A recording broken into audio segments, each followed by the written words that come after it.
It's Off Exit 10, presented by Capital District Sport and Fitness.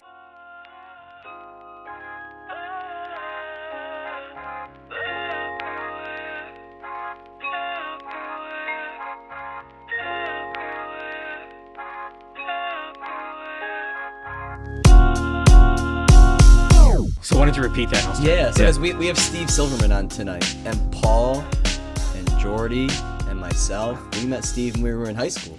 Yes. Steve just like Jordan, I opted out of physics, and I had you for earth science when I was a freshman. So Steve taught earth science and physics at Chatham High School. We went to high school for how many years? 30 Steve? years. For 30 years. Retired right before the pandemic or Right during in the middle pandemic. of it. Yeah. Yeah, and then Steve's been doing a podcast for almost as long as anybody's been doing a podcast. I started in January of 2008, 15 years. And what blows my mind is you said before we got on air that you thought you were late to the game. Yeah, so I had written 2 books in the early 2000s, and I never intended on being an author. I was contacted by a literary agent in New York City, probably in 1999. He goes, this stuff on your website will make a great book. And I'm like, I actually remember writing back to him saying, who would buy it? It's for free on the internet. And he goes, well, not everybody has the internet yet. And that was true, back then. So he convinced me to write a book. I put out the first one. It was called Einstein's Refrigerator. It was just a collection. It was really the best of my website, these crazy true stories. And I put it out, not really thinking, I actually didn't really I don't enjoy the writing process of a book. But, he convinced me to do it. And I wrote it over a summer, submitted it. And it did really well. I was on the radio multiple times a day, all summer long. I was on vacation, in July and August, and like 2-3 times a day, all these radio stations, these kind of morning radio people, would want me on because I have crazy stories to tell. So then, maybe it's about 6-7 years after the books came out, and this is before the Amazon Kindle and ebooks. And I'm like, well, these are going to go out of print. These books, I need to do something to keep the books alive. And I don't know, I started reading about this thing called podcasting. And I've always been kind of a little bit ahead of the curve with technology. Because when did you first, so useless information, your website, when did you first put that online? So I was on the internet before there was a World Wide Web. It's wild. So let's go back to the day I was born. No. I started in Chatham during the 1991 school year. And at the end of my first year, there was a bad recession going on, really bad. And they laid off, I think, like 1 out of every 5 or 1 out of every 6 teachers in Chatham. Wow. Everybody I knew got pink slips. And I had just been hired as an earth science teacher there. And they told me if I got my physics certification, they thought the physics teacher was going to retire, that I could take his position. So that summer, I was 5 credits away from getting my physics certification. I should point out back then, you only needed 15 credits to get once you had your first science certification, you only needed 15 credits. And I already had 10 as an undergraduate. What is it now? Now it's 30, and you have to take a test. Okay. There was no test or anything. It was just a technicality, some hoops to jump through. So I couldn't find any courses. And by the way, I should mention I took a graduate level geophysics course as a geology major. They wouldn't accept that because it wasn't in the physics department.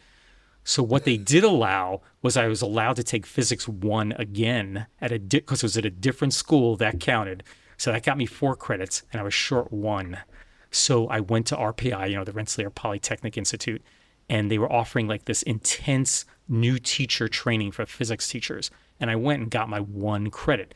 And while I was there, one of the 3 high school teachers teaching it, he pulls out this book. It was called The Straight Dope, and it was written by this guy named Cecil Adams. And it was just the best of a newspaper column. I think it's been a long, long time since I've read this book, but I want to say he was out in Cleveland, maybe Chicago. I don't really remember anymore. But he goes, if you ever have a minute left in class, just turn to any page in this book, and you are sure to entertain your kids. So I just out of curiosity, I picked up a copy, and sure enough, I start reading things from this. And this book, I should point out, had some really obscene, it was the full spectrum from the cleanest to you could really write into this newspaper column and ask Cecil Adams anything. So kids kept stealing the book on me. I don't know how many copies I went through.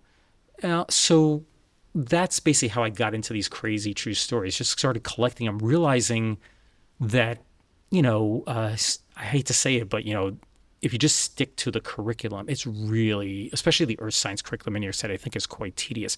The physics that I thought was more interesting. I definitely enjoyed physics more than Yeah, it wasn't so compact. I mean, the thing about the earth science curriculum is on day one, you're behind. You're racing to get through material. You have no time for the kids to get good at anything. So I just started collecting these stories, and I just throw in a little tidbit here and a little tidbit there. And then in my third year of teaching, I should mention I did not become the physics teacher after that. The state restored money, and they hired a physics teacher. And then after about 2 years, the principal they kindly asked the physics teacher to leave. I'll leave out the reasons why. I don't want to really say that publicly. I do know what happened, but anyway, they asked him to leave, and the principal said, "Steve, why don't you take over the physics?" And I said, "I really don't know anything. I took physics 1 and 2, and there's 1 credit course at RPI." He goes, "No, I think you'd really, really be good at it." And I said, "No." And I said, I've just, this is my 3rd year teaching earth science. I've just gotten good at that. So then at that time, Chatham had Latin. They dropped it shortly after that, but they still had Latin. And the Latin teacher who I was friends with, he asked me if I wanted to chaperone a trip to Italy with him. To Chatham? From Chatham, we had none of that stuff. How come I didn't I mean, you had to pay, obviously. Right. It was over spring break. And we went for 11 days to Italy. And I was good friends with him. And he goes, you really should do it. Just get it on your resume. You teach physics for a year or 2, and it'll allow you to get a better job somewhere else. That was my whole. So I went back and I told the principal, his name was Brian Howard, and I said, "You know what? I'll do the physics." I am not exaggerating. I'm going way off on a tangent here. This is what we do. This is what you do. Yeah. I will eventually get to how I got to the website. So anyway, so the first year of physics, I didn't know anything. I remember a kid asking me a question, and I didn't know the answer, but I in the back of my brain, I knew the general outline of the course. I said, we'll get to that in whatever chapter, figuring by the time we got to that chapter, the kid would forget. And the first year was brutal. I was like 1 day ahead of the kids. But by the 3rd year, I was really loving it. I really figured it all out, and I was self-taught. And I'm definitely not a physicist or anything. So back to the web. So that same 3rd year, when they asked me to teach physics, he also, same principal, Dr. Howard, asked me and another teacher to go to SUNY Albany and listen to this guy who was teaching real science research in the high school, which we don't. High school science is not. It's pseudoscience, And I went to this, and one of the things he mentioned was, you need to have the internet, and everybody's looking like, what? What year is this? I want to say 1993. So it's pretty foreign for a lot of people talking about I didn't know what it the was. internet. I'd never heard of it. I did, have a computer, and I was using a dial-up modem and using what they called bulletin boards back then. But What's a bulletin board? A bulletin board is like, you go on there and you post. Think of it kind of like Reddit is today, where you just go on there, someone asks something and someone, whatever. But there was no pictures, no point and click. So anyway, they said you need to have the internet. And I go back to the school. And I remember them saying every school in the capital region has the internet. They just don't know it because BOCES was the Board of Cooperative Education Services. They were providing it to all the schools. So I go back to the school and I said, if you want me to teach this class, I need to have the internet. And they go, we don't have the internet. And they go, and I said, well, they told me we do. So they put me in touch with a guy at BOCES. Can't remember his name. I actually have his name in my third book. I had looked it up.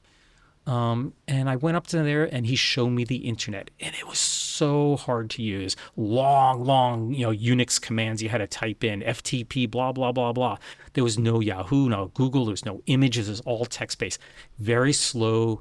We're in Chatham, long distance call. Right. You don't even know about long distance probably. No, but I can remember. We first got a computer. This was probably 97, 98, I would say, Jay. And you had to do dial-up. Like you couldn't be on the phone at the same time. My mom do would all the always weird yell at me. noises when you're going to log in. The connection sound is very distinct. AOL was the classic at that time. Yep. Yeah. So anyway, for 2 years, maybe a year and a half, 2 years, I'm just addicted to this thing. Even though it was cost me a fortune, to dial up at and modems were very, very slow. I remember BOCES provided it, but only old people would know what this means. I dialed up at 300 baud, which is like it would take a half hour to download a tiny picture. Dude, nobody would wait 10 seconds to download a picture today. No. Yeah. So I don't know. And I was always a computer geek. Even before I owned a computer, I always wanted a computer. And I built my first computer because I couldn't afford to buy one off the shelf. And there used to be in Albany, there used to be a company. I don't know if it was a nonprofit, but they had courses you could take. You know, like if you want to, in those days, how to use a word processor and things like that. And one of them was build your own computer. And I went to this company out in Rotterdam. It's just, kind of like this facility, just a warehouse kind of thing.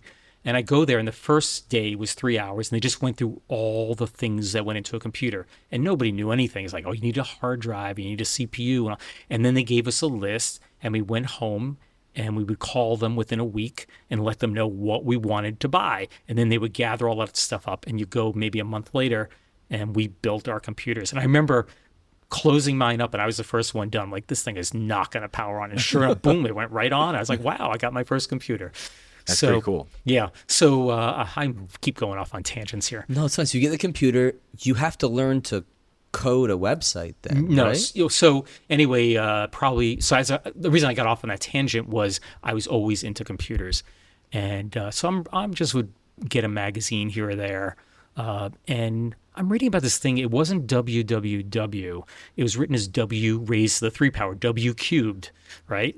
It hadn't become, that's what the magazine had written it as. And so I knew this guy at BOCES, and I said, what's this W cubed thing? And he goes, well, we're just testing it out. We don't know if it's going to catch on, but if you want, come up and take a look at it. So I drove up to Albany, and he showed me the World Wide Web for the first time. And I was like, holy cow, I don't have to type these long commands. I can just take my mouse and click. And it was very primitive. I seem to recall there were no images on the page that he showed me. It was just links. And I go home, and I'm like, what do you put on a web page? There were no search engines. You had to know where something was. And there was this guy, I want to say his name was like Scott Yanoff or something like that. And he would put out a list of sites, and that's how you'd find out about things. So I go home, and I'm now, within minutes I was addicted. I got to do this. And there was no programs. You had to just type the code. So the first thing, everybody's like, oh, you put your resume up. So the first thing I did is I put my resume up. But then I was like, I got to create a website. And I had my friend Jamie. She actually just retired yesterday from Taconic Hills. My friend Jamie Keenan. She had just gotten AOL. And I'd been on the internet a couple of years, and she had just gotten email. And she's like, send me email. She's really, today nobody would do that. Nobody checks their email. Right. So I was single. My life was kind of boring. So I just started sending her stupid little stories, like how they get the M's onto M&Ms, or who invented the Post-it note, that kind of stuff, just to kind of fill space. Yeah. So for the lack of anything better, I just took each one of those emails to her, the story, and put each one on a separate web page. And for the lack of a better title, I had a kid named Steve Lotz. He's probably in his 40s now, but Steve used to say to me, you know more useless information than anyone else. So I just stuck the title useless information. That was a Chatham kid? Yeah. He was in my physics class. Really nice kid.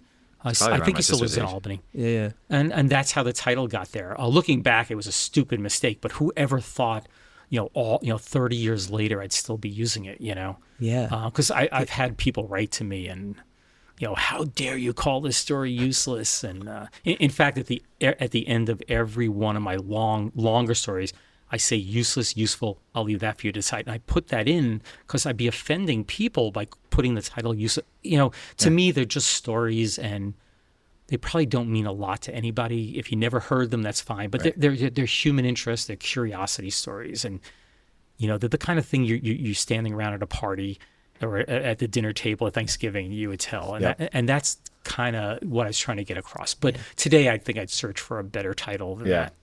Did you foresee the internet becoming what it is today when you were first on it back then? Definitely not. I got a couple of funny stories about that. When I first started on the internet, there was a rule with the web. Well, not even before even the web, but there was a rule. It was not for commercial purposes. Wow. That was it. You go Like on. everybody knew that rule. This is Yeah, not pretty for much that commercial. was an accepted rule. This is, they people would start, in the form, they use all caps, which is basically yelling at you on the Right. internet. And like, this is, no commercial postings, nothing like that. And I remember when maybe like a year and a half, 2 years after I started my website, again, search engines were just starting. Yahoo and was the first real one that I remember. I think there was another one called Alta Vista that maybe came along a little later. And where was I go? I don't know where I was going with this, but I lost my train of thought. I'm thinking about 12 things at one time. Yeah. I'm just thinking the internet. The how internet. it- Yeah. like, well, where it got so anyway, now I remember what I was going to say. So there were these to promote your ad. There was what was called a link exchange, and you'd make a little banner ad, and you'd put. You'd make your ad, and people would put that on their pages, and you would put their ads on your pages. And there's just some server somewhere, fishing these things out. And one day I'm seeing this one called Amazon.com. No way. You're talking. We're in the 90s now. Yeah, I don't know exactly what year it was. And I remember being so annoyed that this guy, what he was doing, and now today, of course, we know it was Bezos.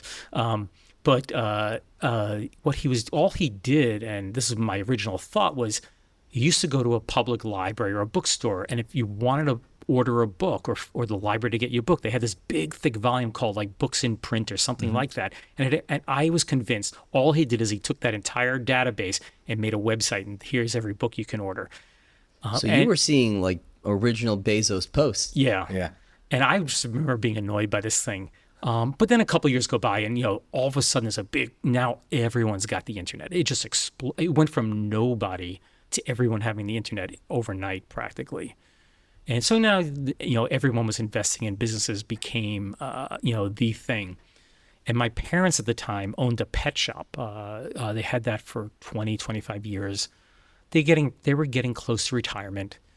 And I said, you should think about putting your business up online. And I'll never forget this till the day I die. And my parents aren't alive. I love them, but this is the worst prediction my dad ever made. He said to me, "No one will ever make any money on the internet." And here we are. So this is probably, I don't know, 97. Yeah, well, listen, somewhere it was so new, and nobody knew. Yeah. Nobody knew I how. don't know, 96. I feel like that was a very common thought, though, too. Yeah. By a lot of people that, like, oh, the internet's, nobody's going to do anything with this. Like, Right. da-da-da. So a couple of years go by, and I was, again, I was single and I had a lot of time to myself, and so I don't know, possessed me. I just made a dummy site. Like if I put their business up online, what would it look like? So must have been like on spring break or something like that. I go down. Was back then, Steve? Did you have to purchase domain names like you do today? Yeah. In fact, originally you couldn't buy a domain name. I mean, you could, but nobody knew what to do with it. I didn't know originally. Like, if you go to my website today, it's uselessinformation.org, right? I didn't purchase that name. What happened was, in those days, I was on Roadrunner, which was owned by Time Warner. You had to put you actually put. Actually, originally I was on a site called CapitalNet, but they hosted it. So your domain would be something like www.capitalnet.com or whatever it was, / useless information or something like that. That's how everybody had their websites. Okay. And then a few years go by, and one of my former students, a guy named Eric Johansson, who I'm still in touch with to this day, he says, "What's your address?" And I shouldn't mention he lives out in Seattle. He's done very well for himself. One of the smartest people I've ever met in my life. And he goes, "What's your address?" I don't know why he wants this. I give him my address. And next thing you know, he registered my domain as uselessinformation.org. And I have that to this day. And so even though he registered me as a nonprofit, clearly I'm not. That's just how I got it. So it's just exploded. And I went to finish the story about the pet business, my parents were probably about 5 years from retirement. And I said, I have this idea. And my dad, of course, wasn't interested. A couple of years go by, I'm just playing around, and I made a dummy site of what it would look like. I go down to see my parents, maybe, I want to say, it had to be in the spring, so say like April break or something like that. And I show it to them. I showed it to my mom first. She goes, "Oh, that's really good, but your dad's not going to go for it." I showed it to my brother. He really liked it. But he goes, "Dad's not going to go for it." So I showed it to my father, and he goes, that's fine, but I want you and your brother to have the business. I don't want to have any part of it. We're going to retire. You can use our inventory, whatever. And we started our online pet business in the back of their store. We invested a total of $1,000. Within a month, we made all the money back. And what was interesting was nobody would allow us to take credit cards. In those days, credit cards online, there was no PayPal or anything. We had the of that $1,000, 500 of it went to pay for the security for us to take a credit card online. And today they'd never, it's not, today anybody can. Oh, it's a given. You get a Squarespace or whatever, and there's commerce right on it. But none of that existed. So we put the business up online, and for about the first 6-8 months, we were just kind of limping along. And I was upstate. My brother was downstate, where my parents' store is. It was in the Catskills, in a small town called Monticello. And my brother would fill the orders. He was a teacher also, and he'd go to their store after work. And if we had 3 orders or 5 orders, he'd just work in the back room and fill them. Then we were talking about, well, why are we doing this, And then one day, all of a sudden we got I should back up a little bit. I was going through their store and photographing their reptile department. And I got to this hermit crab food. I'm like, I am not photographing this. Because this is before the days of clip art. You had to photograph the product and then clean it up and put it up on the site. It was a pain in the neck. Mm-hmm. Everything was hand coded. So I'm at this hermit crab food. I'm like, I am not. And then I said to myself in the back of my head, you know what? You're doing the whole department. Just put the hermit crab food up there. That changed our business forever. Because months go by, and all of a sudden, like in 1 week, we had 10 orders for these hermit crab foods. And I don't think my parents sold 2 a year, I'm like, what happened here? So then I get an email from a woman. She says, can you increase it from 2 to 4? And I said, we can do that, but we're not going to have them for about a week because we don't know what happened. But for some reason, there's been a big run on this. She goes, well, you're the only ones online with this food. It's the only food hermit crabs eat, and we're a hermit crab enthusiast group. I mean, who even knew such a thing? Wait, what? How many people are in this group? Yeah. So, it was in those days, it was on a Yahoo subgroup, mm-hmm. And there were thousands of members in this. So I said to her, well, just, let me know what you guys want and we can stock it. Next thing you know, we were doing, a ton of business. A third of our business was hermit crab stuff by the time we sold the business 10 years later. And we ended up having to build a warehouse, and it really, really got out of hand. We weren't getting rich off of it. You're competing with the whole world. So right. Not only are you making very little money profit-wise, you're making pennies or next to nothing on each product you sell, but the shipping prices were getting crazy. They were just eating up more and more and more of our business. And even taking ads on Google, those ads you always see on mm-hmm, Google, mm-hmm. What would happen is PetSmart and everybody else would want to even though they'd spend $5 to make $1 because it's not their money. They make it up some other way where we couldn't do that. We were small. So it's just getting more and more expensive. And then my mom passed away. And then a few years later, my dad passed away. And my brother's like, what are we doing this for? We've been doing, we're working. This is going on while you're teaching? Yeah. It was really, I was getting up at 4 a.m, working until, just taking a shower, getting in the car, driving to Chatham, teaching all day. I would come home, work till I went to bed, all weekend, every vacation, all summer, and we had help. But there's certain things, the problem was the business was getting too big for us to handle, but it wasn't making enough money for us to hire someone powerful enough and knowledgeable enough to take it over and run it while we continue with our jobs. So after my dad passed away, my brother's like, what are we doing this for? We're killing ourselves. We have secure jobs. We were both already 20 years into teaching. Mm-hmm. And we decided, maybe we should think about winding the business down. Just selling off the inventory. We figured it would take us a couple of years to get rid of everything. Just, you sell stuff, don't replace it. If you get orders for stuff, just order it. Because we really did stock every item that we had on our website in the warehouse. And before we ever got that far, we were approached by a broker who had a couple that were interested in buying our business. Were they hermit crab enthusiasts? No.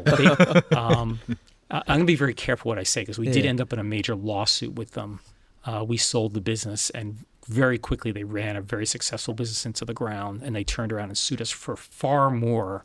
Jeez. And we did lose. My brother and I just decided to settle it, and we did lose a significant chunk of money on it. So I'm not going to say anything about that. But that business, I do know we were buying our supplies from one of the biggest wholesalers in the whole New York State, New Jersey, Massachusetts area, and we were in their top 100 clientele. So we were doing a nice business, not making a lot of money, but it was a nice supplemental income. I was still making more from teaching than I was from the business, but you kind of double your salary and you're doing okay as a teacher, you know. So anyway. Yeah. So now we've gone off way away from a podcast. This is what we do. But we'll roll it back into the podcast. So you're teaching, and you're doing the pet store, and then so what year did you start podcasting? So as I started to say, so the books I thought were going out of print, and I just kind of, being a computer geek, I just was reading about this new thing called podcasting. Didn't really know how it was going to work, how it was set up. There was no, today there are all kinds of sites, certainly Spotify and others provide, that kind of service where it doesn't cost you anything, and you just kind of upload and you're all set to go. It wasn't that way years ago. You had to know all the steps. So I'm trying to read how to do this, but I'm working 2 full-time jobs, and I'm not, I remember thinking I'm late to the game. I really, really thought I had missed the boat. Did you know other people that had a podcast back then in 08? You were just reading about it. I was just reading about it. I was one of the first on the internet. I found out years later, actually, when I was writing my latest book, theoretically, I had one of the first 25,000 websites ever. Wow. And you think about how many there are honestly, now. I don't think that's right, but it sounds good. Yeah. Maybe I was the first 75,000 or whatever. Right. But when I had a website at first, nobody knew what I was talking about. And for the first couple of years, if I got 12 people looking at it in a week, I thought that was great. The reason it exploded was that Yahoo, which was actually only a year and a half, 2 years old, in those days, they would say, check out these sites. And they made my site their site of the week. And I remember going to visit my parents for July 4th. And, if I got 3 emails a week, about the website, that would be it. I get home. I was only gone for 3 days. I come home, get back to my apartment up in Troy, and I look at my emails, and there was like 80 emails. I'm like, what happened here? I've never gotten, back then nobody had email. What happened here? So I had like 80 emails, and I'm going through, what is going on here? My website's not working, I should tell you. Something happened. The website's down. I have all these emails. I start reading them. What a great site. This, that. I get to maybe like message 53, and it's from Yahoo. We have chosen your site as of the week, as the site of the week. And then I go even farther down, and my provider, which was CapitalNet, said, you had more traffic in one day than we allow in a month. We're shutting your site down. So I had to quickly contact them and make arrangements to increase my bandwidth, because back then it was very, very expensive. It's wild to think the ease now of hosting a site, creating. You can now with AI, you can type in what you want a site to be, and it'll pop out your site. I've actually been using AI to write my podcast. Let's talk about that, because I've been using AI to write our social media and our marketing copy. Dan, one of our other owners here, started messing around with ChatGPT at some point within the past. That's when you were. It was when you were out, because I remember you were out, and Dan called me over. He came in and told me about it. And I was like, Dan, you're wasting your time.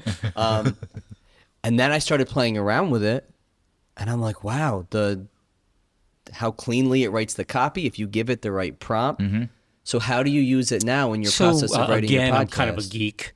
I will say that the technology world has passed me by. I used to be always the one who was ahead of the curve.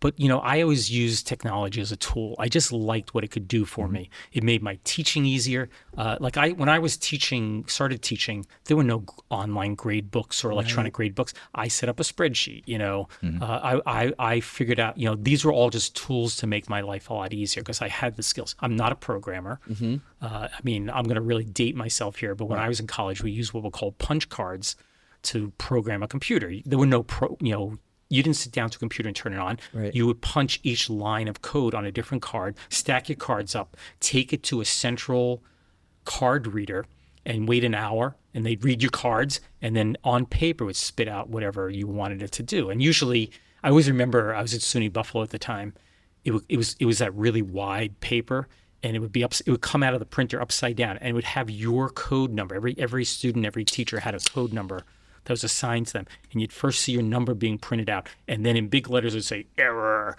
And great. Now I got to go through all my cards and figure out which one of these cards is missing something. I remember I was taking a course in a language that's not really used much anymore called Pascal, and all you had to do was deal a hand of cards and play poker and figure out who won the round, won the hand, and I'm like, everything's right. I can't figure it out. I'm spending endless hours. And by the way, computer time was very expensive. They only allotted you so much time on the computer. And so incredible. That's so wild. You would have to pay for right a block of time. Well, you didn't really. It was part of your tuition. Okay. Right. I mean, the SUNY Buffalo. I remember going. I was doing this at a remote facility on what was called the Amherst campus. But their computer, the mainframe computer, was in a building on this campus they rented called Ridge Lee, and the computer ran. I swear, I could remember. It just could be my imagination. It seemed to run the entire length of the building, and I bet your desktop computer had more power than that computer had back then. I think your phone has more power than that computer has. That's wild. So I didn't mean to cut you off. No, I'm just thinking about the technology. As a teacher, the technology progression. It's like you're on the chalkboard, you put the laminate sheets, and you're writing on it. Remember when Chatham got smart boards? Was smart boards? I was the first one to get you one. You had a smart board. I'm telling you, I was always ahead on technology. Then everybody had. I remember there was one year, and it's like, everybody has. But here's what happened: is that I was the first one to get one, and we didn't buy. The school wanted to save money, and they bought an off-brand. So I was the first one to get the off-brand. Okay. And it wasn't compatible with anything. Because I remember this. I would be so amped up when somebody brought up the smart boards. I go, oh, this is not working today. We're going to sit here for 20 minutes and not do anything. Well, it wasn't the smart board that wasn't working. The network in the school had all kinds of problems. Our current, I assume he's still there because I retired 3 years ago, this guy Giles came in and straightened everything out. I was teaching a computer class, and it was our first batch of laptops. I'd pass them out. I'd spend the whole class trying to get the kids on the network. We never got anything done. By the time I got them on, the bell would ring, and the next day I have to go through the whole same thing again. And I remember going in for my annual review, and they go, "How did it go this year?" And I said, I didn't get as much accomplished as I liked. I should tell you, there was no, it wasn't like a Regents class where you had to do A, B, had to cover all this set content. It was really a new class that me and a few other members of the department created. And it was designed so we could do what we enjoyed, bring our interests to the class. And I said to him, well, I got one less unit done than I planned because of all the computer problems, which was far beyond my control. Mm-hmm. I get my annual review back, and they penalize me for basically not teaching what I set out to do. So this is, Who's putting out these penalties? Oh, I gotta. We're again going on. We'll talk under New York State law, you're required to be observed so many times a year. One of them is like a formal one where you meet beforehand with the administrator and you tell them what you're going to do and you give your lesson plans, and they come in and they watch for the whole class, and then you meet with them after. But then they also have surprise ones. They last like 10, 15 minutes. The administrator will just show up on a random day in your room, always at the worst time, Yeah. So keep climbing the ceiling, and you're like, oh god. Yeah. The one spitball that was flying. Yeah, that's no. So I had a 45-minute drive into school. This is maybe 2 or 3 years before I retired, and I always wanted to do new things in my classroom. I was always like, "That's not working. Let me redo this." We can only do so much in a year. Well, you would always do fun, different, like little experiments, right? Demos. That's what I remember. Mm-hmm. Yeah, which oddly came from that same exact course that Cecil Adams book. Paul, when I left that course, I had a whole book of demos. Was this in the book? Paul said, "Say to a kid, all the kids listen to this and they enjoy it." He was on the podcast today. Paul said, "Oh, it's actually one of our old high school teachers. He has a podcast." He said, "This guy used to light his tie on fire during a class." That one's actually on the internet. I put that on my YouTube channel. Well, he was watching it the other day, and he brought it up, and I was like, I remember that. Yeah. I remember him lighting his tie on fire in class. I was like, that was awesome. Yeah. So now I don't remember what the last story was. I'll go back in a minute. But I told you before we started recording that the end of my career was the weirdest thing. I had handed in my intent to retire 3 years before. There was an incentive in the district to retire your first year of eligibility. And, both my parents died fairly young. My mom at 67, my dad at 72. My mom retired and just months later was diagnosed with terminal cancer. So I was like, you know what? I'm going to retire when I hit the magic 30 years of teaching. I was 56. And Chatham had an incentive in the contract. If you let them know 3 years prior to your year of eligibility, if you don't do that, you lose the money. If I waited till 57 or 58, I wouldn't get that. And it wasn't a lot of money, but I knew I was going, so I put in for it. So 3 years before, I said, I'm leaving in June of 2020, not knowing there was going to be a pandemic. Yeah. So, I was actually having a ball my last year because I was like, they can't hold the Regents against me this year because, Did that drive you crazy having to teach to a Regents in New York State? There's these Regents exams. I was in a worse position than most of my department at the time because most, I'm not going to mention names, but some teachers just taught earth science, one just taught chemistry, one just taught biology. And you have two Regents classes. I had 2 Regents every year. And what would happen is they would go by, the Regents accounted for, I see, I'm out of, when you don't think about education, I really put it behind me. I walked away and my brain is in a different zone now. Yeah. But my memory seems to, I think if you had 2 Regents, whichever class you had more than 51% of your students in, so whichever one you had the most students in, that was the Regents accounted for you. That what? You would get scored on in terms of your performance as a teacher. Right. So basically at the end of the year, if I had, they would say to you the previous year, something like that, you have to improve your results by 5% next year, even though it's a brand new set of kids. So even if you get you have no control. Some That's years, hilarious. It's not like it's the same kids. Yeah, right. It's a whole new set of kids. Yeah. Some years you'd hear in earth science, not so much in physics. Physics is 12th grade class, 11th, 12th grade. But in 9th grade, the 8th grade teachers in the middle school would say things like, wait till you get this class. This is like, they're going to drive you nuts. They don't do anything. Wait till when I was in your earth science class, I was going to name drop it. I had Ronnie Montag, who was like a junior or senior in the earth science class with me. I remember. I can visually picture him, and I know the name, but I don't remember much about him. Yeah. Like maybe brought down your scores a little bit. This episode of Off Exit 10 is brought to you by Drink Alchemy. Fatigue and brain fog affect us all, destroying everything we pursue. Whether as an athlete, artist, creator, or entrepreneur, our mind holds the key to performing optimally. By combining the most potent organic nootropics found in nature, Drink Alchemy delivers sustainable boost to creativity, memory, energy, and focus in one epic beverage. Stop pumping your body full of excessive amounts of caffeine and unknown proprietary blends from other energy drinks, and get clean energy from Drink Alchemy's natural nootropics like lion's mane, L-theanine, and caffeine from green tea. Used by Olympians, D1 athletes, MMA fighters, and entrepreneurs, Drink Alchemy has become a huge part of my daily routine, making sure I'm functioning optimally during long days of coaching athletes, running CDSF, and getting in quality workouts myself. So do yourself a favor and ditch the energy drinks loaded with caffeine, other stimulants, and who knows what else, and head over to drinkalchemy.com today. Live with your mind unbound and save 10% off your order by using code CDSF at checkout. That's drinkalchemy.com, promo code CDSF for 10% off your order today. Yeah, do you feel like you weren't able to give kids the fullest experience or help them the best you could because you're just like you have to teach to the I'll say Regents? no to that.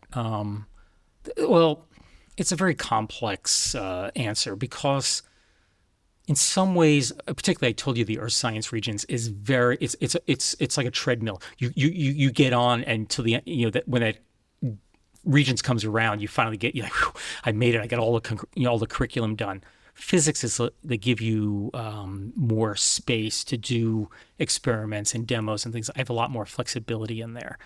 In all my 30 years of teaching, I never failed to cover the entire curriculum in either class until the pandemic. I finished earth science actually, but what happened was when they decided to close for the pandemic and they sent us home, the administration had nothing in place. They wouldn't let us teach for a week until kids got laptops. They had to get the Chromebooks and the books and everything. I would think a lot of schools had nothing in place. Right. Yeah. Luckily in Chatham, every kid in school did have a Chromebook assigned to them. So they just had to come pick them up and some kids had no internet access. Right. I remember there was a couple kids I know that didn't, and it's like, what do they do? Yeah, I had a student who's lived with our great aunt but didn't have internet access and had to go live with somebody else just to go to school. So anyway, where was I going with this? Well, I'm just public education. New York, especially with the regions, like the rigidness of like having to teach it and like and covering the. So what I was going to say is because they delayed me that 1 week, and at the end of the year they said we want all teaching to stop a week early. I didn't finish physics. So you had 2 weeks. So the kids missed out, sadly, on what I think is the most significant portion, which was quantum physics, modern physics. I taught very little of it, and then I had to stop. But that's the only time in my 30 years I didn't teach every detail. I always made sure in every unit I got everything, you know. But kids, I always try to make it, I always be telling stories and doing demos, so kids sometimes didn't even realize, you know, there was a method to my madness. Yeah. And I used to, in my, you know, probably midway in my career, I'd always be called on the carpet for telling too many stories and But I think blah, that's blah, blah. I think that's a good thing. But what I noticed by the end of my career is the other teachers in my department were doing the same thing. Yeah. You know, they were picking up on that. I think back to teachers that I enjoyed because I felt like they enjoyed teaching. They made the classes more fun. We were lucky when we were there. It was like you, Mr. Pearson in history. Yep. Mrs. Nightingale was there for bio. Sure. She was, and then there was great. a bunch of young people. It was Mrs. Matthews for math. Yeah, she was great. So, I mean, just a general observation, and there's always exceptions to everything. Young teachers have a big advantage in teaching. They know nothing, they have no skills, but they're young. They listen to the same music, they wear the same clothes, they watch the same movies, same thing on TV. They can relate. They can relate. And that is a big advantage. Now, I'm not going to mention any names because you know some of these teachers, but there are a few teachers I know when they got older, they let their hair go gray, they have wrinkles, you know, they're not as youthful in the way they dress. Kids would walk in day one and say, this is not a good teacher, even though they were among the best teachers the school had. Yeah, Steve, that's a good observation because I think about it in the realm of the industry we work in. We work with, you know, primarily high school kids in the gym. And I feel like we're all, myself, Dan, Paul, you know, we have one coach in his 20s, the rest of us are in our 30s. And we're like right there on that line. We're like, we can relate. We listen to music. We know the same shows. You're like, it's a matter of time until we just don't. There's definitely times that I don't, and I'm like, what is going on right now? Well, when I started teaching, I mean, I'm clearly of the rock and roll era. I mean, I grew up.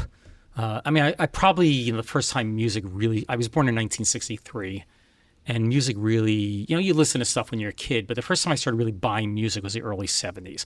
In fact, the first, you know, I still have my first album and my first. What was it?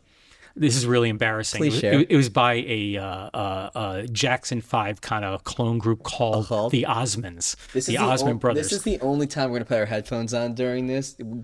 Give us, it was the Osmonds. Jay, give us some Osmonds right here. Well, the song I like was called Down by the Lazy River by the Osmond Brothers. Jordy?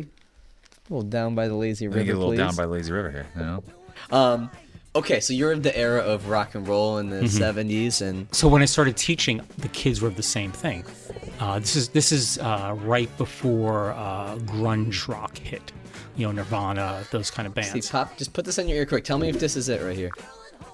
Jay, It sounds like a Jackson 5. That's it. This is the jam. When Jay, I was turn me up 10 a years little old, bit, please. when I was 10 years old, I thought this was the coolest song in the world. Actually, the album. The album is actually pretty solid, I will say. Even listening to it today, I say, you know, they were like this close to getting the legacy of the Jackson 5. But unfortunately, I think they kind of lost, you know, the family was Mormon, and I'm going to take the headphones off because I can't talk and think. Because he can hear himself. Yeah, there's a little Osmonds right there. No, so they were Mormons, very religious, and that's very honorable. But I think after that album, or one or two after that, they put out a religious album and they lost their audience. Yeah. You know, so I think if they had gone maybe one or two more rock and roll albums, they may have secured their legacy. Yeah. I mean, they still perform, and they're very among my generation, they're very, very famous. So that was my first album. That's not so much a classic, but my first single. You know, in those days, you buy, you know the big hole in the center. Are you guys, you know what I'm talking about? I know what you're talking about. Yeah. So my first single was, I would say, one of Paul McCartney's best, called "Band on the Run." Do you know that song? Band on the Run? Throw it on. Yeah, man, let's educate me right here. You have, like, I don't even know. If you don't know, I definitely don't know. Yeah. But when I started teaching, the kids were listening to the same music as me. Right. You know, I was 26 years old. Did you feel over the years, like a loss of being able to relate and have common ground with I kids? did when cell phones came around. All of a sudden, the kid, you don't know what the kid's listening to. They all wear baseball caps, and they they put the one earbud in there. We missed that era in school. But I feel like that was just after us. I think we kind of were the We start of it. We didn't have iPhones though. We didn't have iPhones. We had MP3 players. Yeah, but that's and we different. had iPods, and The phone's different. But the difference is we had wires. None of can them see have them. wires now. Yeah, they just plug it in. Or what they'll do is they'll put the because like if you get the AirPods, the AirPods, or I have the clones of them, but Yeah. if you just turn to the teacher slightly, the teacher can't. They just put one in their ear and you can't see it, and then they just put the phone under their desk. But they're communicating with each other like, hey, I'll meet when I was a kid, you'd pass a note across the room and get in I trouble. got in trouble way Now too they many just times. text a kid down in the art room and say, hey, I'll meet you in the bathroom in 5 minutes, and they say, I got to go to the bathroom. Right. And what are you going to do? And it's just a steady train of kids in and out of your room. This is long before only older people like myself will get this. There's a show called Rhoda on TV. It was a spinoff of a show called The Mary Tyler Moore Show. And there was a doorman called Carlton. And, in New York City, you'd have a doorman and he'd ring up and tell you, this person's at the door to come see you. You let them up and you'd ring him in. So Carlton, the doorman, who was actually the voice of Garfield years later, he would just go, Carlton, your doorman. So one day I'm just standing there letting these kids in and out. I'm like, and I said, I said, Carlton, the doorman. And they had no clue what I was talking about. I'm like, I'm old, it's just like, but as the years went on, I'm actually pretty lucky. I went through the first 10 years where kids really liked me. I was one of the more popular teachers. Then the next 10 were really rough. It was almost like I couldn't do anything right.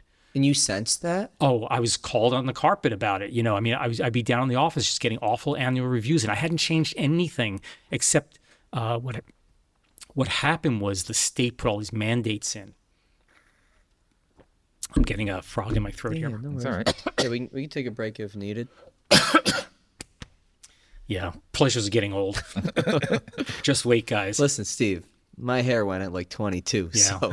I'm. You're not. I'm one of the few. I mean, You have a great mine's head of gone hair. back a little, but I would do anything for your hair, Steve. I'm one of the few at my age that still has almost a full head of hair. Anyway, where was I going with this? Because that has to be frustrating and upsetting. And when you sense, if you have good social awareness, you're sensing it too. That either I'm not relating to the kids. This isn't clicking like what it used to happens is click. when you have a bad year. And What do you mean by a bad year? you don't click with the students. Right. There's like nothing you can do right. They think you're boring. Because what happens is, and there's lots and lots of reasons, but what can sometimes happen is you get a group of students that's not very academic. They don't do anything. They start doing awful. So who do they blame? The teacher. It's not their fault that they don't do anything. It's the teacher's fault, And, being a New York State teacher, you're bound by a curriculum. Not everything is interesting. This, I like to joke when you're in kindergarten or let's say third grade and you're learning fractions for the first time. They'll pull out a pie and you cut the pie into multiple parts and here's fractions. But when you're up in calculus, that's not a possibility. It can get quite tedious, and you're depending on the kids having a certain motivation and doing what you can. I mean, you still try to be the best teachers, but what happens is when you have a bad year of teaching, those kids will tell the next grade he's not a good teacher, and then if that goes on, and then they'll pass it on to the next year. So it takes years. So you're starting the year from behind the eight ball in those situations. And honestly, in all my years of teaching, I became a bit. I think it's like being a doctor. Those old doctor bags. They come. When you're starting out as a teacher, you have that big doctor bag, but it's empty. You don't have a lot of tools or tricks in there. When you're like I was, into the latter part of my career, I had tons of stuff. I'd be, they always tell teachers you got to do lesson plans and stuff like this. I'd make a list of things I'm going to do. I had a Post-it note. That's all I used. But what would happen is I see I'm putting the kids to sleep, and in an instant I would just say in my head, I got to do something different. That happens from feel though, and just experience over time. It's like in here, Paul, you have a new client, you're doing a one-on-one session, you're trying to build rapport, you're trying to maybe cue them to have better exercise technique, and it's not clicking. When you're a young trainer, that could snowball and that session's dead. You don't know how to recover. And you may never get that person back. But the more experience you have, I can shift the conversation this way. I can tell them a different cue. I can change the exercise to recover that session. So what changed for me, because my first 10 years went very well. Second 10, I was like, let me out of this profession. And I had my pet business. I really was thinking of leaving. But then what changed was one year I was teaching physics and I had a study hall at the end of the day in the library. And oddly, almost all my physics kids were in that study hall with me. So they would just come and sit at the table and do their homework with me. And they just thought I was great at explaining things, whatever. And then we got to class, and because they were prepared, things went a lot better in class. And from that point on, I was just like, I went from being this teacher who, they would talk about behind your back and not being very good, to all of a sudden I was this great teacher and everybody wanted to be in my class again. So it was just that fluke thing that flipped everything around. But, and this is kind of embarrassing to admit, but in my last 5 years of teaching, I had this kid, Sean Majid. He'd be in class going, "We're gonna celebrate you." I'm like, "What? I don't know what you're talking about." And like, yeah, we're gonna celebrate. And he'd do this he's doing this for weeks. I walk in one morning. Now, I always had a colorful dress shirt with a tie, with black pants usually, and you had to walk around with your ID hanging around your neck. I walk in. It's got to be about a half hour before school, and this girl Jessica, who's in my class, she's dressed as me, and I'm like, this is going to be an interesting day. And they had Steve Silverman Day. And by the end of the day, all these kids are dressed like me. They're pretending to be me. They go down to the faculty room to eat lunch as me. That's awesome. That has to be cool, though. You have to feel... It was embarrassing because anyone who knows me knows that I don't like being the center of attention. Yeah. And it was very awkward. And the principal, John Thorson, said, you should celebrate this. This is a rare thing. And believe it or not, they, for my last 5 years of my career, they celebrated it. Every year the kids got a thrill dressing up as me. And even my last year, now there's no reason for this date, but Steve Silverman Day is the second Tuesday in May. Why they chose that, I have no clue. It's not my birthday. It's nothing in my life. And so it was just a coincidence when they sent an email around saying the science department can come in this day to clean out their rooms because the school was shut down. Right. People were afraid. They said, when you leave, we'll sterilize the rooms. Yeah, I mean, we're talking early June 2020, May 2020. This is May, the first week of May. This is early So COVID. I go in. I had already been out of school for a month and a half. I was teaching at home. The kids weren't showing up. I wasn't getting any sleep because the kids would be asking me questions at 4 a.m, and they'd be asking questions at midnight, and I was grading papers at just coming in at all random times. Yeah. And I go in, and I'm just down in my room cleaning. And they said, "Steve, can you come down?" This is the rest of my department. Like, "Can you come down to this room?" And I go into one of the science labs, and they got all these people to record. They dressed as me, and they made a PowerPoint of Steve Silverman Day. That's on the internet also. Oh, that's cool. I was obviously very appreciative, but I wanted to crawl under a rock, honestly. Did teaching? You're more introverted. I would say I'm the classic introvert until I became a teacher. Even when I started teaching, I didn't, like, all through college, I had friends and stuff, right. But when I go to a class, I would just sit there silently. I never would raise my hand and ask anything, never sought office hours with a professor. Dating was a nightmare for me. That's why I didn't get married until I was 45, But I got really lucky. Did teaching then you feel like you learned to just flip on a switch and become more outgoing, more extroverted? Because I feel like that. I'm very introverted, but you put me in my environment, whether it's here, we're talking to each other, whether I'm on the floor coaching at the gym, and I've learned how to flip the switch on and do that. But then it drains my battery immensely. It doesn't drain my battery. Well, that's good then. So what happened was my parents had no money. I mean, my dad was an electrical contractor. This is before they had the pet business. The pet business was actually, my dad had a hobby, and my brother and myself. It's just the two of us. We don't have any sisters. But my my dad got into the hobby of raising tropical fish. And of course, my brother and I were part of it. I think we were mostly there to clean the fish tanks and stuff like that. But so my dad had a whole pile of fish tanks in the basement. But supplies, you couldn't order them online or anything. They lived in the middle of nowhere in the Catskill Mountains, and the only store is very, very expensive. So my dad came with this genius idea. He would open a small, a tropical fish store in the basement of our house. And my mom, she had been she stayed at home. She was a stay-at-home mom she went back to work for a few years, and they figured, well, she can just leave her job and run this business while my dad continued in the electrical business. Unfortunately, at the end of the 70s, there was a really, really bad recession. If you think interest rates are high today, they were crazy back then. Nobody could afford a house. And my dad only wired brand new homes, and he was out of business. So they not only had no money, they were heavily in debt because they had purchased all these fixtures and wiring and outlet, boxes there. They were tens of thousands of dollars in debt at the time. And, they just couldn't, they had nothing. So, when I went off to college, I got obviously scholarships and stuff, but I had to take out loans, so they had no money to pay for me to go to college. So when it came time I became a geology major, and I knew there were no jobs in geology. Geology is one of these fields that goes up and down. There's either high demand or nothing. And there was nothing. So I was told I needed to get my master's or PhD. So I applied hoping I could get a scholarship.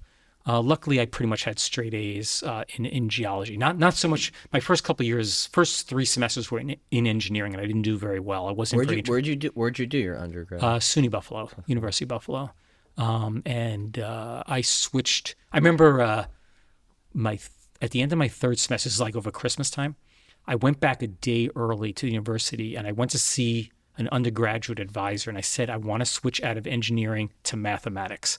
And he goes, why mathematics? I said, well, I'm really good at math. He goes, there are no jobs in math. Why don't you do geology? And I remember I didn't take earth science in high school. I said, what's geology? And he goes, don't worry about it. I think you're going to like it. And he signed me up. And next thing you know, I have a master's in geology. But anyway, once I switched to geology and found something I really liked, I was getting straight A's. So I had to apply for graduate school. And when I had a choice between SUNY Buffalo, where I was going for my master's, or the University of Rochester. Well, the University of Rochester offered me a complete tuition ride. I'd pay nothing. Plus, they paid me, in these days, it may not sound like a lot today. This is 1985. They were paying me $5,000 a year to be a teaching assistant. I just had to teach 1 lab a week. I was like sold. And I was an introverted kid. I mean, putting me in front of a classroom, but I very quickly realized I like this, Mm-hmm. So even though people like my wife will tell you, I won't pick up the phone to call for a pizza. I just can't do that. I'm terrified. I'm more terrified of what's on the other end, interrupting someone's life, that's the part I can't deal with. I'll never pick up the phone. If I can do it by email, and that's actually why the pet business was so ideal, because there was no human interaction. It was all done electronically. So, but anyway, I got this tuition scholarship. I realized I liked it. I liked teaching, but I never thought of being a teacher. And I got out of school in 1987. I had my master's degree, graduated. I don't know if I graduated top of my class, but I was chosen as chief student marshal. I was actually just telling my former student this yesterday. I had to stand up, and they told me this. I don't think it's really true. At the University of Rochester, it was a big arena, big football field, and I had to stand up. I somehow was chosen as not just not just like top of the geology of the whole College of Arts and Sciences. I was the top person. I was the chief student marshal. I had to stand in front of they told me it was 10,000 people. It was probably more like 2,000 or 3,000. And I had to tell my class to rise. I was terrified. I'm a shy kid, And but then I got out of college, and for 2 years I got a job selling industrial controls. It was a nice job. Didn't pay very well. Very little vacation. I got a week in the summer and a week between Christmas and New Year's. And what I could see was that the owner of the business, as his kids were graduating college, he was bringing his kids into the business, which told me there's no future here. At some point, one of them was going to take my job. And my brother was already a teacher. He's actually a year younger than me, but he went he knew he wanted to be a teacher right out of high school. So he got his bachelor's and went right to work. What's he teach? He teaches science also. Was Chatham your first teaching job? Yeah. Only interview I ever went No way. Well, we have a teacher in here who never thought he was going to be a teacher, and then became a teacher in upstate New York, and he retired last year, I believe. And he, same thing though, like he was like, I never thought I was going to be a teacher, and then I got into it. I needed a job and got a teaching job, and then everything happened from there. Yeah.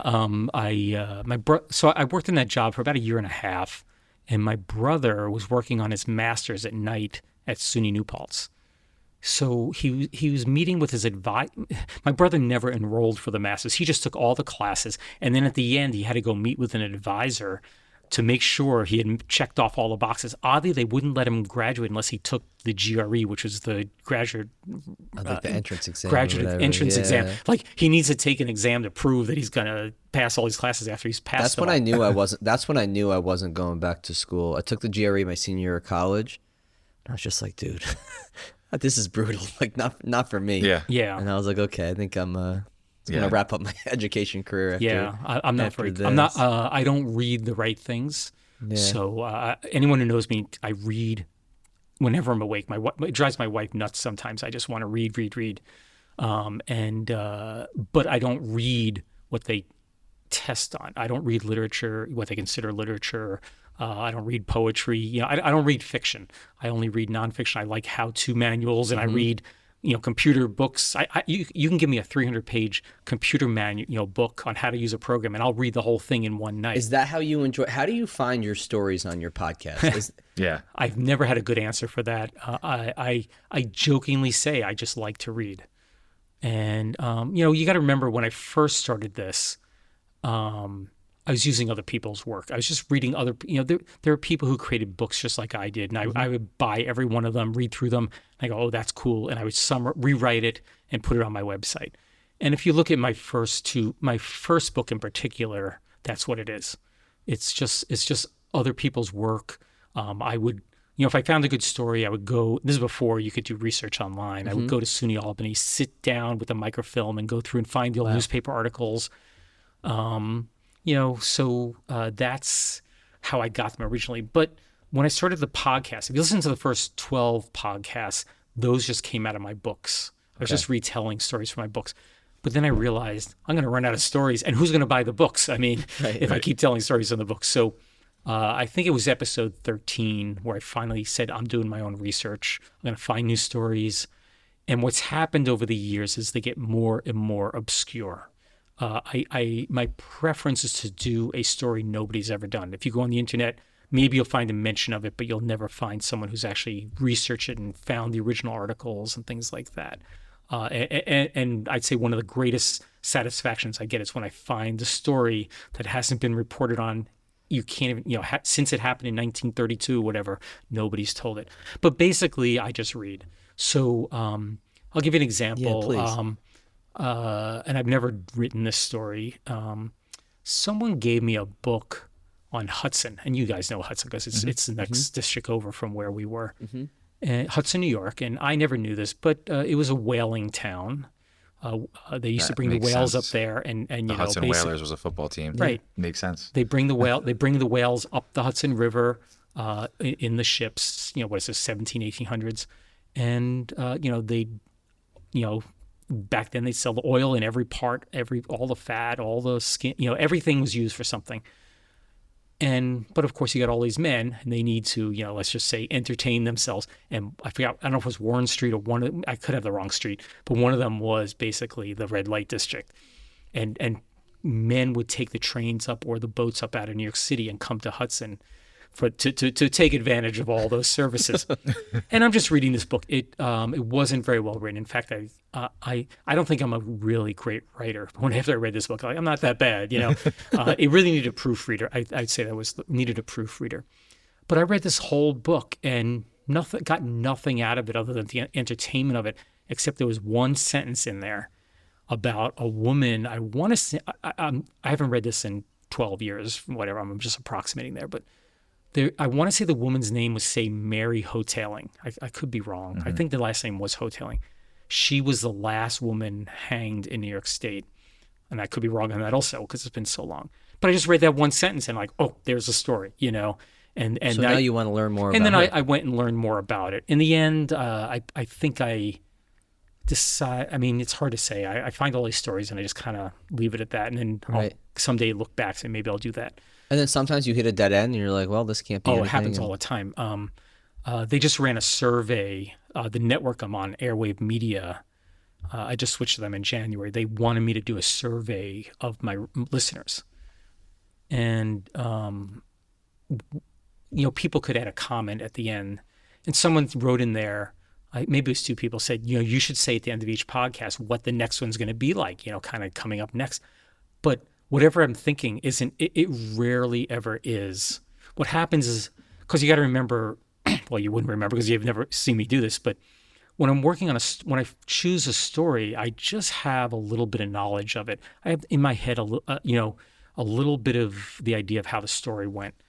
And as I start to collect the articles, sometimes what happens is I never find the ending, or it's just a dud. When I say a dud, I mean, even my most recent podcast, I'd say it isn't the most interesting podcast. It's not the craziest podcast I've ever done, but it's not a dud. It's like more of a human interest story. But every once in a while, there's one like, I can't do this one. Right. Or there's not enough information there. The story just ends and it's not, I just don't have enough to go with. So I abandon a lot of them. But what I do is, I'm losing my voice here. I mentioned before we went on that I've had to now start recording my podcast over 2 days because as now that I don't do public speaking every day in a classroom, I'm losing the strength of my voice. But anyway, I am still holding on here. We'll keep holding on. You just let us know. This episode of Off Exit 10 is brought to you by Anchor and the all-new Anchor Pro, crafted to endure the most high-performance workouts without the high cost and space requirements of a standard cable machine. Named the best portable cable machine by Men's Health Home Gym Awards, Anchor provides the full functionality of a cable machine in one small space-saving unit. Designed with user-friendliness in mind, Anchor can simply be attached to any squat rack or placed on any wall in your home gym using its intuitive sliding track mount. With up to 65 pounds of resistance, Anchor is built for high speed and controlled exercises alike, from cable presses and rows to chops and lifts. The Anchor has been a game changer for us here at CDSF, and now you can enjoy the same professional quality cable machine in your own home gym by heading over to anchortraining.com and using code CDSF10 for 10% off your order today. Get all the benefits of a cable machine without the high cost and installation fees. Enjoy the portable luxury and space-saving performance of Anchor today by going to anchortraining.com and using code CDSF10 at checkout. That's anchortraining.com, promo code CDSF10 for 10% off your order today. Yeah, my wife and I were actually in March talking about when am I going to wind this thing down. How much time, hours-wise, goes into research for an episode on average? I'm sure they're different. That's a funny thing about the survey is that several people said I should do them more often. And someone said, other people do 2 a week. And I'm thinking I'd be dead because I'll just give you an idea what goes into it. Here we are just yakking away. It's more of a casual. And plus it's just me. A lot of podcasts. You listen to some of the other podcasts out there, the big names of history podcasts like I do. And there's at least one other person working on it. Sometimes they have a whole team working behind the scenes. And it's just me. And I have to live a life, Right. You have to find the story. I can go weeks without finding something, and then boom, boom, boom, boom, I'll find 6 in a day. And what I do is I just kind of make a note. I have papers all over my office I'll print out the story on one sheet of paper and just write possible story on the top and just set it aside. And then the next step is if I decide to go with that story, is I'm obviously researching it. And as I said, a lot of them go nowhere. Then as I start to gather up the information, I have to print it all out. You can't really, on these PDFs, I'm printing out newspaper articles in the 1920s and 30s. They're hard to read. Reading them on the screen, you can't really, they're images. They're not, right. They're not. You gotta like zoom in on Word it probably. documents. Yeah, they're not Word. You can't do any editing to them. Yeah. So I print them out. And what I do is, as I print them out, I save each as a PDF, and I actually have a system where they're in date order. So after I print them out, I just put all the dates in order. So as I read down the stack of papers, I'm reading it in basically real time as it happened, from the first mention in the press all the way through the last mention. But as I'm going through, I'm making notes like, check into this, check into that. What happened with this? What happened with that? So I find the story. It takes me about a day or two to research it, depending on the depth, how involved the story is. Usually I'd say 2 days to research. Then once I've researched, I have to sit down and read it, which, when you're taking notes and highlighting everything, that can take anywhere from a day to 2. Then after I've gone through, and what I do is I just use a highlighter and pull out so what happens is on the first page, it's like all yellow, right, because everything is new fact. By the time I get to the 20th page, it may be one line highlighted because everything else has been told before as I'm going through it. And then I just put numbers on every sheet. So starting with 1, 2, 3, 4, 5. And I sit down for one day, for one morning, and I just read. I'll go like 1, and I read off that highlighted portion. And I then print all that out, and I go upstairs, and I cut it all into strips. And I just sit there on the floor of my bedroom. I have a pretty big bedroom. And I just sit there, and I put the strips in order of how I think the story should go. So I'm like, this goes in the first part. Because as you're doing it, you have a general sense in your head how you want the story to go. So I'm sitting there, this has to go in the first section, this goes in the second section. And then once I have all those, then I go back to, I take those little slips of paper, put them in order, staple them, and then begins the writing process. And I'll sit there with, stack number 1. This is the first portion of it. And I have to put that into some cohesive, narrative. And that's quite difficult. Sometimes getting started is the worst. It's time consuming too. 2 days to write a story is generally. How do you use AI now to help you speed things up? So I'm not really sure it's speeding things up. Okay. It is helping though. Is it helping with your research thoughts and getting that out? So what I've been using it for mainly, I've been using it for 2 things. So the first one is I can't ask the AI anything about these stories because they don't exist on the internet. Right. Because AI is just scouring the internet. I just did one I told you before we went live about Bertha Baranda, who severed her husband's, let's say, private parts, and there are pictures of her online. And people, in Reddit will make a little mention of something, but nobody's ever researched the story. And I went back and found all the articles and wrote it. And I purposely tried to write it without ever mentioning what was chopped off. But so if I asked, ChatGPT, tell me what you know about Bertha Baranda, it will give me, I think I did. That's actually when I first started using it. It came up with nothing. Maybe it had a sentence or 2. So, and I should mention that it won't deal with anything of that nature, anything that's sexual in nature. Yeah. It says, nope, we don't deal with that. So it came back with nothing. But what I've learned to use it for is that sometimes I'd spend 20, 30 minutes trying to get a paragraph to read right. Now I just write it and I go into ChatGPT and I say, rewrite this for me. And in 2 seconds, I have a better written paragraph. It's not always in my voice. So then I take it, paste it in, and I tweak it. Yeah, it's the same. Like I said, we use it for social media copy. So it usually takes 2 or 3 tweaks and then me copying, pasting it into a Word doc and just, making it sound more how we would write it. Yeah. But it gets pretty spot on.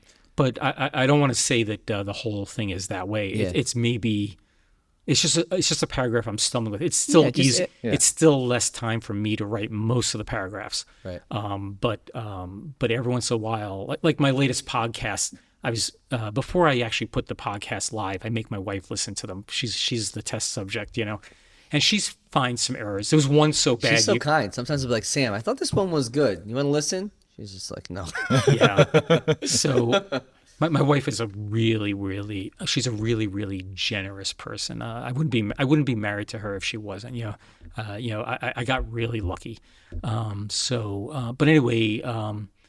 We were listening to the latest podcast, and we got to a certain paragraph. I said I did that one in ChatGPT, So, but most of the podcast was my own words. It's just saving me the time of spending 20 minutes trying to fix that one paragraph. Right. Yeah. The other thing I'm using it for, and I alternate the podcast where there's a serious story, and then there's there are shorts, and I call that a retrocast.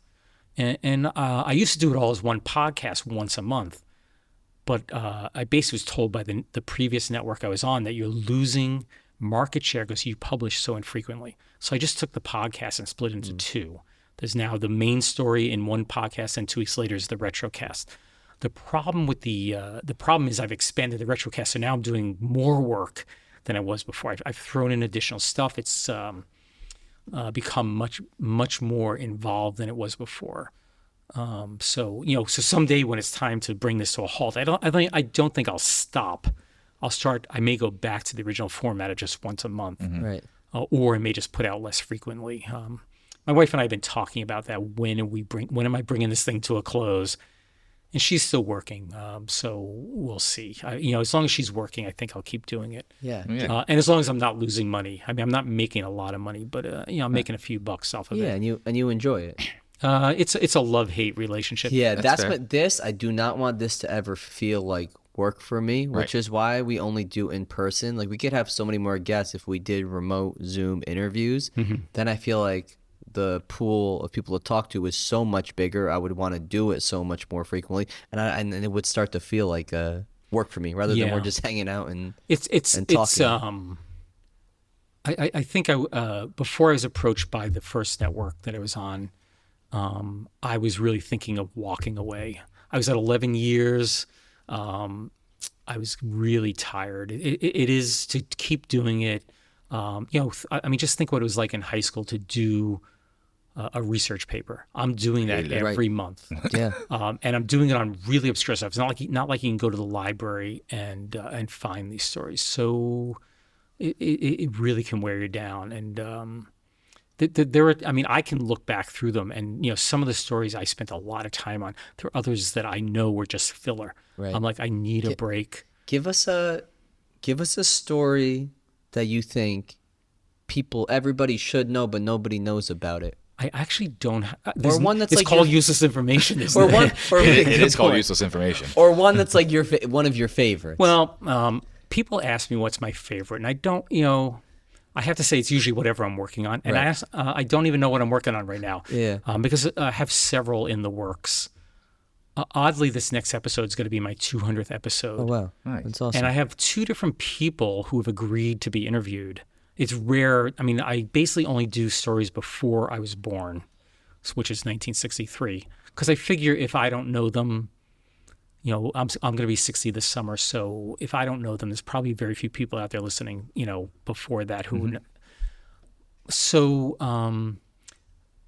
I have 2 people lined up who, one, I did a story on a while back, a couple of years ago, probably one of the most popular stories I've done in a while. I don't want to say what it is because I may have that person on. I want to surprise people.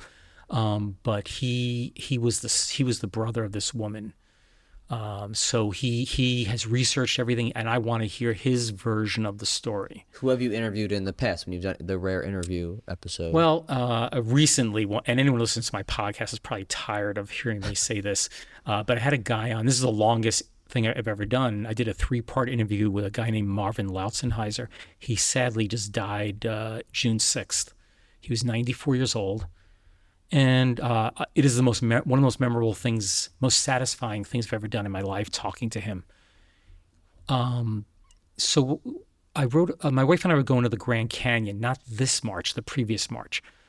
We are both teachers, but oddly, we never had the same vacation. Chatham gave off a week in February and a week in April.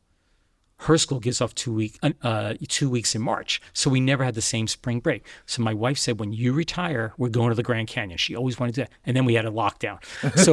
So we didn't get there. So then we said, okay, when things started to open up, we're going to the Grand Canyon. So that wasn't this March, it was the previous one. I needed a story to do very quickly. And I'm looking through my pile. I'm like, what do I have researched? And I had a story that I had researched, and I really liked it.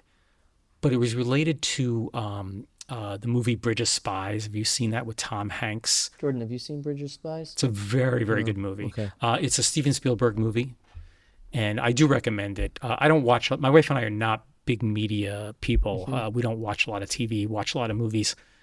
But I will recommend that movie.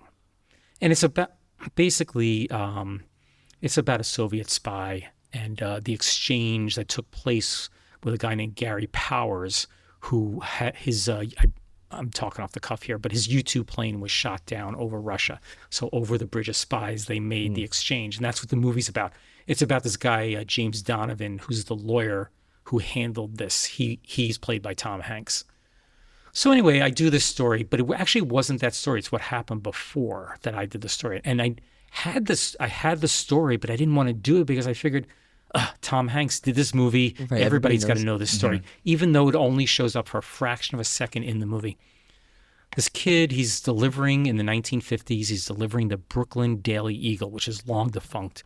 In those days, you had a newsboy or news, it was pretty much boys, but they would, carry the newspaper and deliver it to everybody's apartment. He goes up to this apartment of these two women. They lived like maybe on the 5th or 6th floor, and he, goes to collect his money for the week of papers that he had delivered. And he's going down the stairs, and he's counting his change, and he drops the coins. And he's searching, and this is before the days where they probably had good lighting. He's searching in the dim light or darkness, trying to find the money. And he finds one of the nickels, and it's split in half. He had half the nickel. Now, have you ever heard that happening? No. Definitely not. So he's searching, and he finds the other half. And he sees something in there, so he goes running home to his dad, and he goes, "Look what I found." The dad realizes it's a piece of microfilm. He basically had stumbled across a message exchange from a Soviet spy to another Soviet spy. So they give it to, I guess, one of the girls that this boy went to school with. Dad was a police officer, so they went to find the police officer and gave him the nickel, and that's the last they ever saw of it. The kid goes off. He graduates high school. He actually is going to college at RPI, and he gets contacted by the FBI. You got to come in and testify about this guy, Rudolph Abel, this head of the master spy ring in the United States. Your nickel was part of it. Wow. So, and it was only a minor part of it. They had all this, once they brought down they went to his apartment down in New York City and they found all this, all this stuff. So I did that story just as really, because it didn't take me that long. I probably spent 3 days putting that one together instead of my normal week and a half.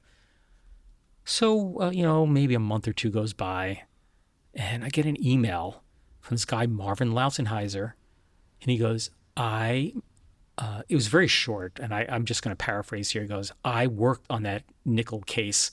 I headed the team that deciphered it." And he goes, "Yes, I'm old enough to have done it." And he says, "I'm 93 years old." And I said, "Can I talk to you?" And I recorded it over several months because he wasn't in great health at that point. And I spent somewhere between 8 and 10 hours talking to this guy. Wow. The most fascinating man. He was using computers in the early 1950s where it couldn't decipher the code because the memory on these computers was so little that they had to break the program into 3 parts. And in fact, they concluded that the computer wasn't powerful enough to do this. And they couldn't decipher it. So, but then when the spy ring was brought down, what happened was another spy had basically defected.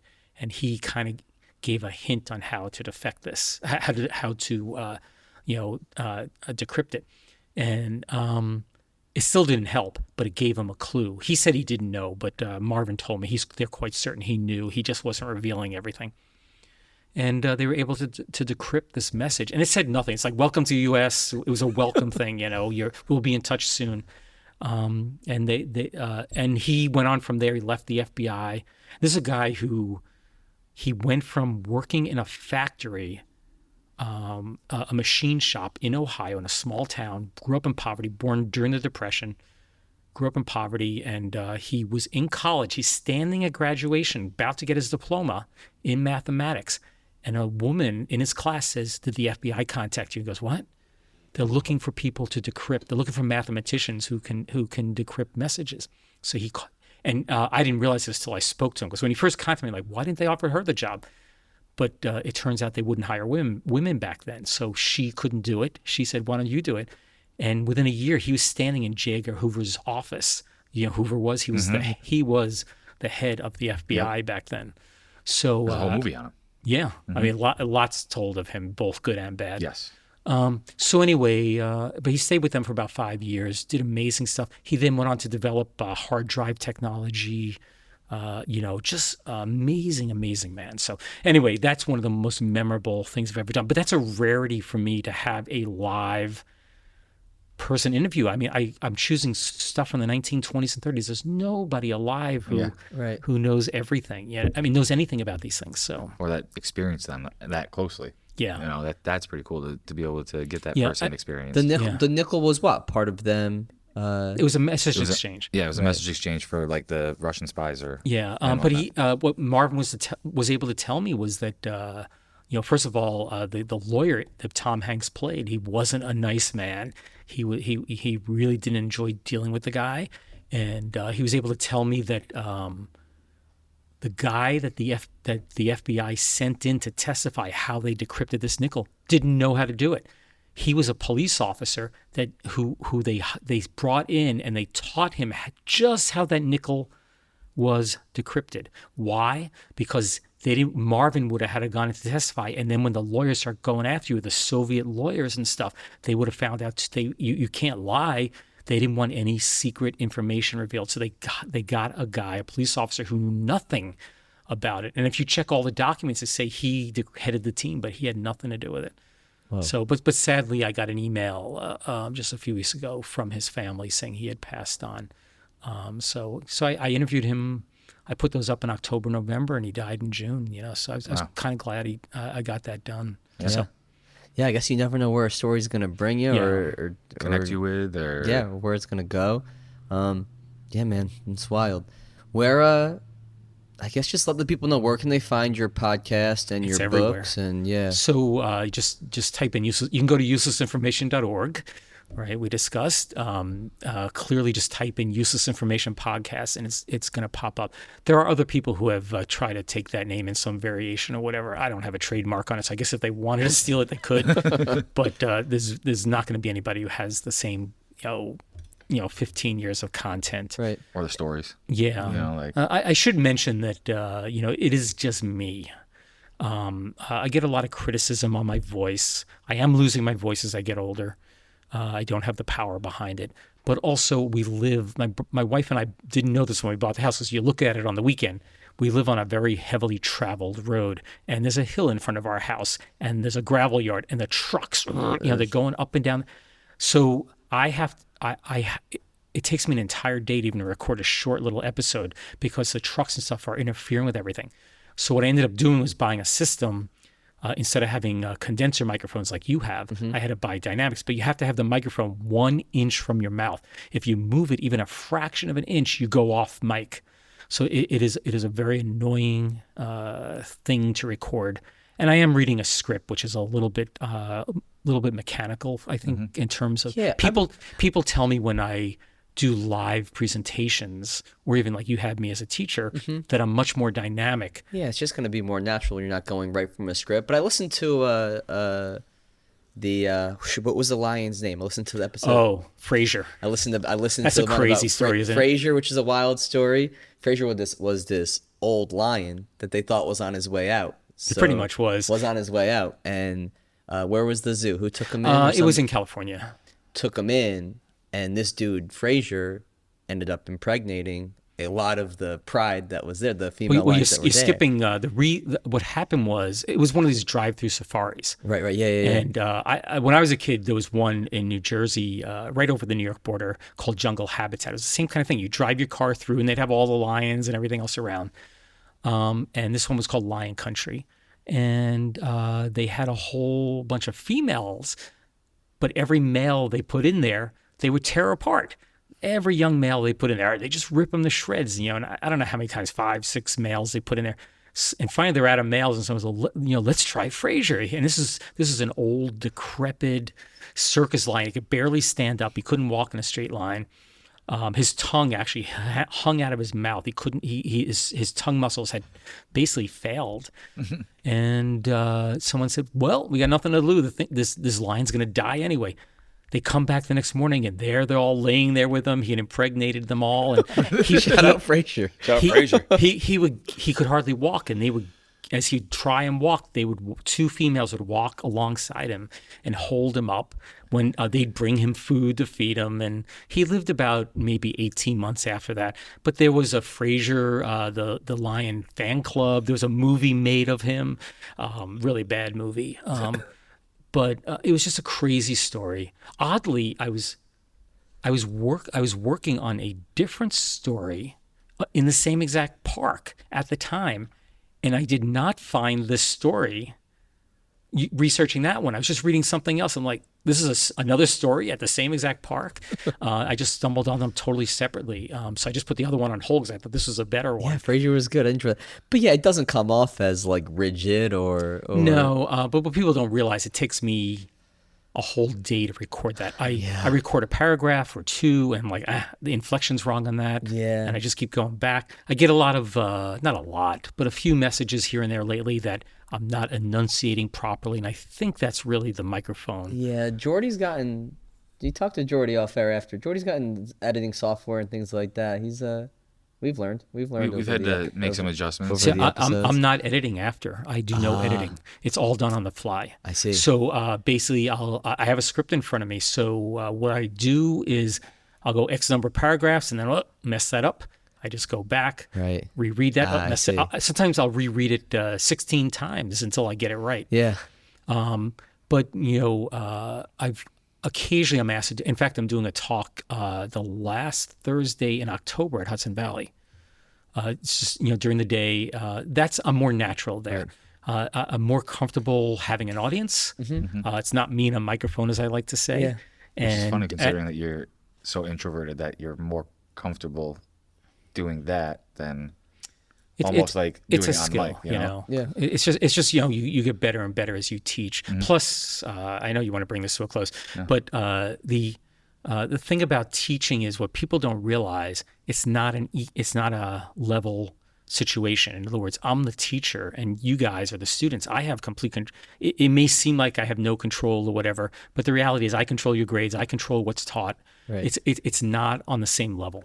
Right. And that takes a lot of the fear away. I hated talking in front of the faculty. I would go to faculty meetings and never say a word. It was rare. Even when I had something to say, I would never open my mouth because I'm not comfortable in that kind of situation. So anyway, I'm blabbing on here. No, you're good. That's what we do. I appreciate you coming on. Absolutely. Sure, it's been fun. It's nice to catch up. Yeah, Jordy told me, he's like, hey, Mr. Silverman has a podcast. He's been doing it since 2008, and that just blew my mind. That blew my mind because, that's right now, there's I don't know how many podcasts exist, a tremendous amount. Last I heard about 3 million. Right, and you're in just the first batch in 2008, which... And you thought you were behind. Had missed the bus, essentially. Yeah, it wasn't really till the pandemic that things really exploded. Yeah. Well, nobody had anything else to do, so everybody's like, let me get a microphone, get on a podcast, and Steve, I appreciate you coming in and catching up and do it doing again this sometime. Just let me know. I'm sure there's more things and stories that we can definitely come up with and talk about and whatnot. Yeah, but this is great. So uselessinformation.org. And of course you can search it out very easily. Useless Information Podcast. What are the names of your books too? So the first one was Einstein's Refrigerator, and the title's much longer than that. That was just one of the stories in it. Second one's Lindbergh's Artificial Heart. And the third one, which just came out right as the pandemic hit, so therefore they didn't stop pushing it, but they didn't know, they just stopped marketing books right then. It's called The Flip Side of History. And that one's actually got some really good content in it. So. And these are all similar to like the stories that you're giving on your podcast and things like that? Yeah. The first two, as I said, were the best on my website. Mm-hmm. This one, the third book, they wouldn't let me really take anything from the podcast or website. They felt that was out there. So I had to be like original. It had to be original. So, there were some stories I would have loved to include it in the book because they were really just, when you do it for 15 years, you have a really good assortment to choose from. So I had to really search things out. And I wrote it in one summer. It was 8 weeks of work.